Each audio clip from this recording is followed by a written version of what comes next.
Basketball World Cup in 2023. The qualifier will take place at the famous BK Arena in Kigali from June 27th. Talking about yesterday to July 5th, 2022. So, Jerry, our male basketball team, the Tigers, can look at something and share up and say yes, back to business. And of course, the ladies have lost the ticket to the World Cup due to the self-imposed ban by the MBBF and the federal government, and now we're seeing the qualification series, the last phase of the qualification series for the male category take center stage.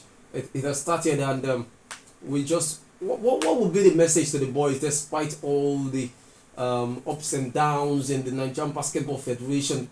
What will be your message to them, knowing what's at stake? They can't afford to miss out on the World Cup. Our ladies for the basketball category will not go, and Nigeria, remember, in the male football category as well, we are not in the World Cup, so we can't afford to see the Tigers miss out in the World Cup come 2023.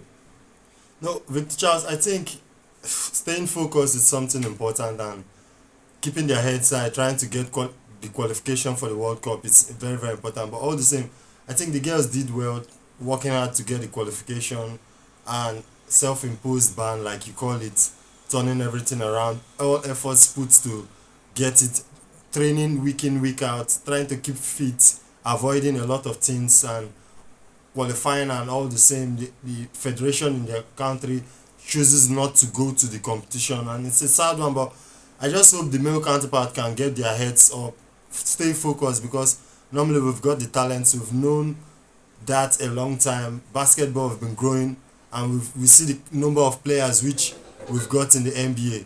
So qualifying is not an issue, but I just hope six of the players invited, out of the 12 players, 6 are coming from the outside, talking about the NBA and other basketball leagues across the world, and 4 are coming from the home front, as well as one a free agent. So I think it's good to go for the team. Yeah, because when it comes to talent, they've got it. Mentality, the way they play, you could see they play good in Africa, although they have a lot of stiff competitions, rivals, big teams. We have the Kenyans, the Cameroonians, a lot of teams who are doing good in basketball. So staying focused and trying to qualify should be their main priority, and forgetting about other factors like the issues from the FA which affected the girls. They should take those thoughts off their mind and just stay focused, trying to get that qualification. I think that's the most major important message I'll send to them. Okay. Jerry says he wants them to forget about all the dramas and all the brouhahas happening in the MBBF and just concentrate on getting the business. What is the business? The business is go there, get the ticket for us, and let's go to the World Cup. We can't afford to miss out in the 3rd World Cup in a row. It's going to be devastating to the players and everyone. Let's move on to talk about athletics. It's not a very good news as far as athletics is concerned, the track and field precisely. Let's move on and talk athletics right now.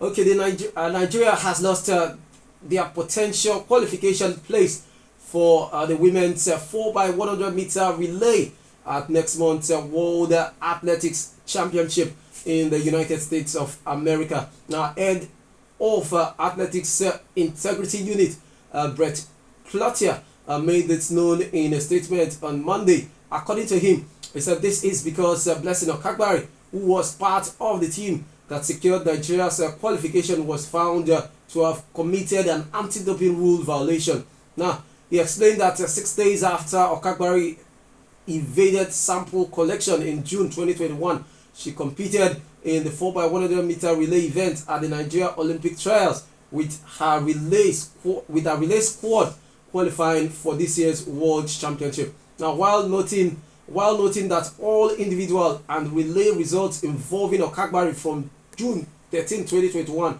are now disqualified, Cloutier said goes on to say over the years we have repeatedly seen how one person's action adversely affect the entire team who have trained hard and work honestly for their results. Meanwhile, Okagbare has had a current 10-year ban from athletics extended by one more year, now taking it to 11 years in total. Now, wow. According to a copy of the document obtained by newsmen, Okagbare is deemed to have admitted the anti-doping rule violation under the Rule 2.2 and Rule 2.5 of the World Anti.